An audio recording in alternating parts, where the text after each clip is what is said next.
Hello friends, स्वागत है आपका अपने चैनल एच के स्टडी सीरीज में। तो मैं लेकर के आ गया हूँ आज 12th फिजिक्स का टॉप 100 सब्जेक्टिव क्वेश्चन और एंड आंसर। ठीक है ना, लघु उत्तरीय प्रश्न जो 15 इसमें बताने वाला हूँ। तो आप जल्दी से अपने दोस्तों को शेयर कर दीजिए, क्योंकि वो भी देख सके और याद कर सके और बढ़िया मार्क्स ला सके एग्जाम में। तो आपसे एक ही रिक्वेस्ट है कि आप इस चैनल पर नए हो तो चैनल को सब्सक्राइब करें एवं बेल आइकन को ऑल पर दबाएं और देखते रहिए एच के स्टडी सीरीज। चलिए मैं यहाँ से क्वेश्चन चालू करता हूँ 11। अगर आप इससे पहले 1 से 10 तक नहीं देखे हो तो आप इससे पहले वाले वीडियो में जाकर देख सकते हो, इसी चैनल पे अपलोड है। ठीक है ना। तो चलिए यहाँ से हमारा 11 नंबर जो क्वेश्चन है क्या कह रहा है, किसी स्थान पर के आभासी नमन कोण से आप क्या समझते हैं। ये 2021 में पूछे गए हैं। अगर आपको लगता है कि ये बकवास है, यहाँ पे 2021 है कि नहीं है, पूछा है कि नहीं है, तो आप जाकर के क्वेश्चन बैंक उठा के देखिए, आपको यहाँ 2021 का उसमें आपको मिल जाएगा। ठीक है ना। चलिए तो इसे मैं समझाने की कोशिश करता हूँ। चुंबकीय नति या नमन कोण पृथ्वी के चुंबकीय क्षेत्र की तीव्रता की दिशा तथा चुंबकीय याम्योत्तर के एक क्षैतिज रेखा के मध्य कोण है।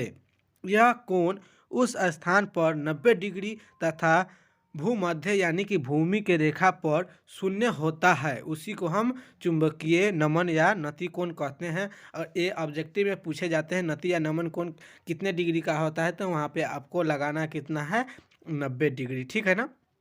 तो ये बहुत इंपॉर्टेंट क्वेश्चन है, 2021 में पूछे गए हैं, तो इसे आप जरूर याद कीजिए। ठीक, इसे आपको याद ही कर जाना। चलिए तो 12 नंबर क्वेश्चन है हमारा, ये भी 2021 का ही क्वेश्चन है। चुंबकीय विभव की परिभाषा दे। चुंबकीय विभव किसे कहते हैं, परिभाषा उसी का मतलब होता है, मतलब उसके बारे में बताना क्या क्या आप जानते हैं। ठीक, तो चुंबकीय क्षेत्र के अंदर इकाई उत्तरी ध्रुव को अनंत से किसी बिंदु तक लाने में किए गए कार्य को चुंबकीय विभव कहते हैं। इसे भी से सूचित करते हैं।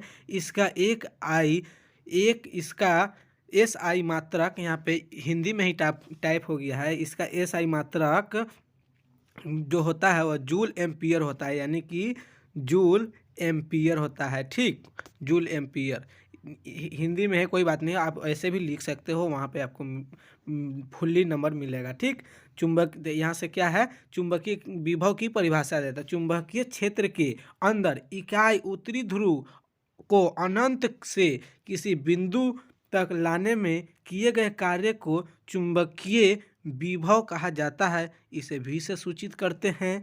इसका एस आई मात्रक जूल एमीटर होता है। ठीक, इतना लिख देना है, आपको वहाँ पे 2 नंबर मिल जाएगा, वहाँ पे आपको 2 नंबर मिलेगा। ठीक, चलिए अगला देख लेते हैं। 13वां नंबर क्या है, पृथ्वी के चुंबकीय तत्व से आप क्या समझते हैं। तो पृथ्वी के चुंबकीय तत्व कौन कौन है, तो वह यहाँ पर देखिए, उसके बारे में भी लिखा है। यहाँ दिक्पात है, एक नति या नमन कोण है, क्षैतिज है, तीव्रता आदि है।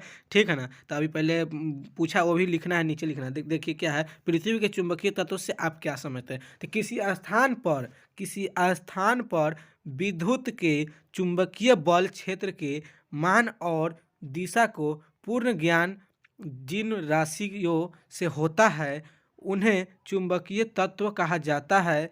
यह निम्नलिखित है इस प्रकार। ठीक, ऐसे लिख करके यहाँ से लिख देना है, दिक्पात, नति या नमन कोण तथा क्षैतिज तीव्रता आदि, ये वाला आपको लिखना जरूर है। ठीक, चलिए तो ये तो हो गया। 14 नंबर क्वेश्चन है क्या, ये भी 2021 में पूछा गया। देखिए, एक क्षण चुंबकीय की अक्षीय स्थिति और निरक्षीय स्थिति को समझाए।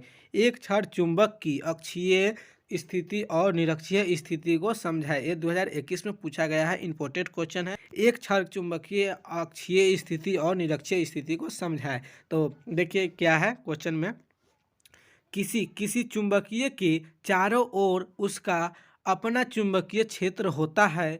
इस क्षेत्र में चुंबक के सापेक्ष 2 विशिष्ट बिंदुओं की स्थिति को मानकर स्थिति कहा जाता है। ठीक है, स्थितियाँ कहा जाता है।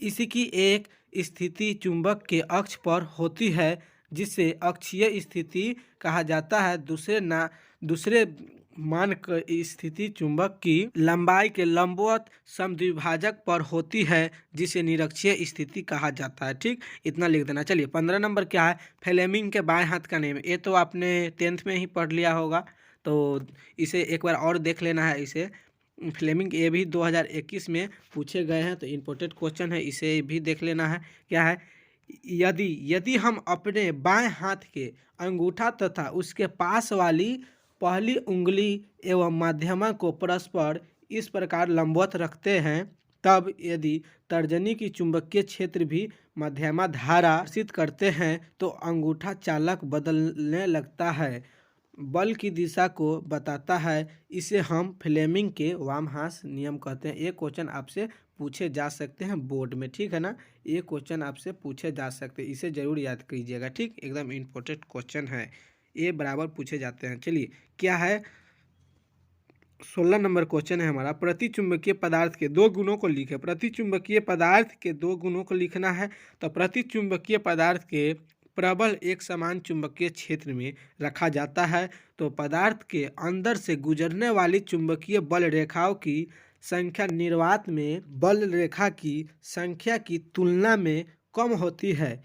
इनकी चुंबकीय पृथ्वी ताप पर निर्भर नहीं करती है। इतना ही लिख देना है आपको। देखिए, जब प्रति चुंबकीय पदार्थ को प्रबल एक समान चुंबकीय क्षेत्र में रखा जाता है, तो पदार्थ के अंदर से गुजरने वाली चुंबकीय बल रेखाओं की संख्या निर्वात में बल रेखा की संख्या की तुलना में कम होती है।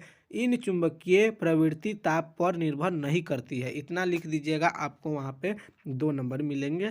ठीक, चलिए अगला देख लेते हैं। क्या है, ट्रांसफार्मर क्या है, इसकी दक्षता से आप क्या समझते हैं। दक्षता कहे या हानि कहे या कुछ भी, तो दक्षता का मतलब ही हानि होता है उसका। ठीक, तो ट्रांसफार्मर के दक्षता से आप क्या समझते हैं, तो देखिए यहाँ 2019 का ये भी क्वेश्चन है, आपको दिख रहा होगा 2019 का क्वेश्चन है, ये भी आपसे पूछे जा सकते हैं। ठीक, चलिए तो क्या है, यह नियम प्रेरण की घटना पर आधारित एक ऐसी युक्ति है जो प्रत्यावर्ती धारा की वोल्टता को परिवर्तित करने के उपयोग में लाई जाती है। ये 2 प्रकार के होते हैं। क्या, तो ये अपचाई ट्रांसफार्मर होते हैं और एक उपचाई होते हैं। यहाँ दोनों अपचाई ही लिखा गया है, यहाँ उपचाई होता है, एक अपचाई होता है। ठीक है ना, पहला वाला उपचाई होता, ये वाला उपचाई होता। ठीक है ना, यहाँ थोड़ा मिस्टेक है, कोई बात नहीं है, आपको उपचाई समझना है। चलिए, तो पहला में है उपचाई ट्रांसफार्मर, यह निम्न वोल्ट की प्रबल धारा के उच्च वोल्ट की निर्मल धारा में परिवर्तित करती है। ठीक, और दूसरा में लिख देना है अपचाई ट्रांसफार्मर, लिखकर डैश देना है और यहाँ से लिखना है यह उच्च वोल्टता की निर्मल धारा को निम्न वोल्टता की प्रबल धारा को परिवर्तित करता है। ट्रांसफार्मर की दक्षता।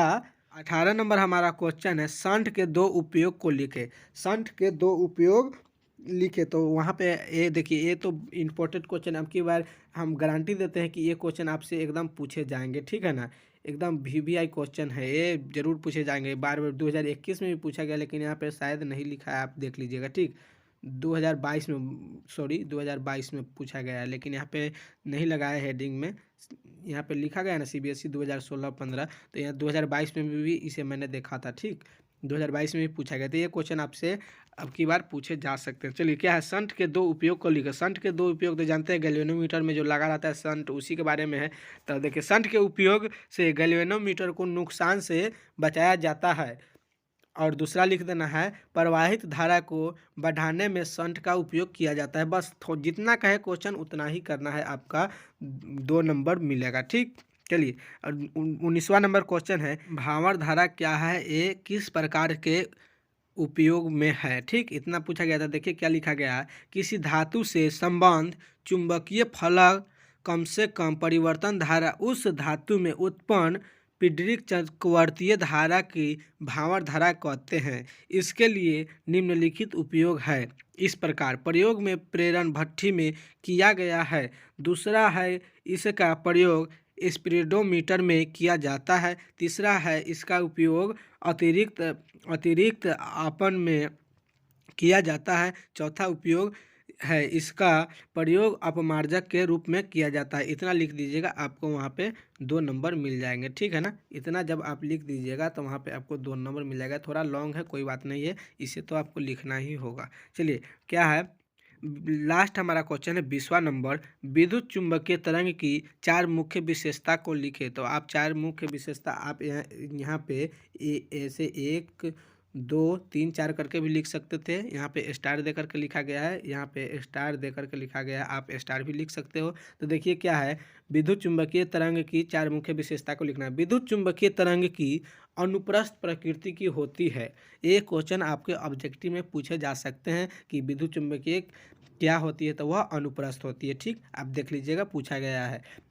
देखिए क्या है, एक पॉइंट हो गया, विद्युत चुंबकीय तरंग की अनुप्रस्थ होती है। दूसरा पॉइंट है, विद्युत चुंबकीय तरंग के संरचना के लिए द्रव्यमान माध्य की आवश्यकता नहीं होती है। और तीसरा पॉइंट है, बिंदुवत चुंबकीय तरंग का उत्पादन आवेशित कणों द्वारा किया जाता है। चौथा पॉइंट है, विद्युत चुंबकीय तरंग निर्वात या मुक्त आकाश में होते हैं।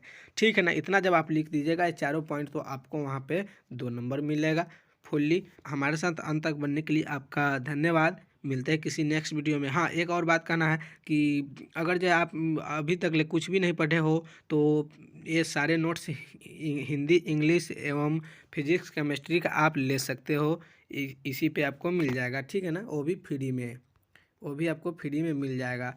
ठीक है, तो मिलते हैं किसी नेक्स्ट वीडियो में, तब तक बाय।